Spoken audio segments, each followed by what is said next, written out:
probably first came to Greenwood in the early 90s when I was traveling around Mississippi as a blues tourist. Then I started coming more often in the 1990s. I was actually living abroad in Sweden for most of the 1990s.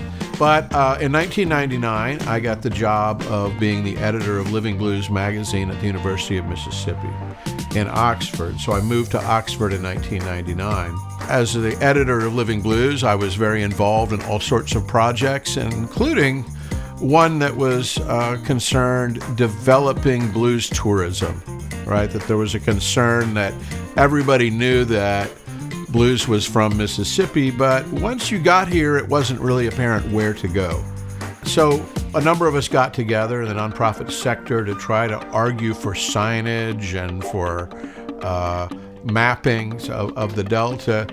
And also around that time in 2003, when I started coming regularly to Greenwood, it was because the B.B. King Museum was starting up, and I was on the team as sort of the blues scholar for the team. I was regularly coming to Greenwood from Oxford in 2003. And then that same team that created the B.B. King Museum is the team that created the Blues Trail. Initially, we had a grant that I think only covered 9 markers, right? And they were in the Delta, so it was kind of more of a trail then, because you could actually drive between the 9 markers. Now there's 220 of them. When you're driving around the Delta and you stop at a Blues Trail marker or you go to lunch somewhere here, you can hear people speaking in German or Dutch or one of the Scandinavian languages, and hey, are you here to see the blues? And almost inevitably,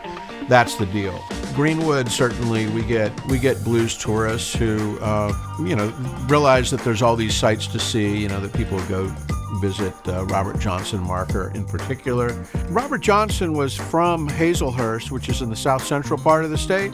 But then soon after that, he moved up to the Delta and Memphis. But he spent a lot of his career, as it was a career, traveling around the Delta, and Greenwood would have been presumably one of the spots he visited quite a lot. And the reason he celebrated here in Greenwood is because this is where he spent his last days. One of the things about the tourists that are coming here to see the blues or the country music trails, they want to see live music. So what we decided to do was create a nonprofit series that puts on concerts here and brings in top-notch artists that are touring nationally, people who you otherwise wouldn't see. We've gotten a lot of positive attention for the quality of the shows we've been putting on and the diversity, that people are able to, here in Greenwood, see artists they normally wouldn't see in a small town.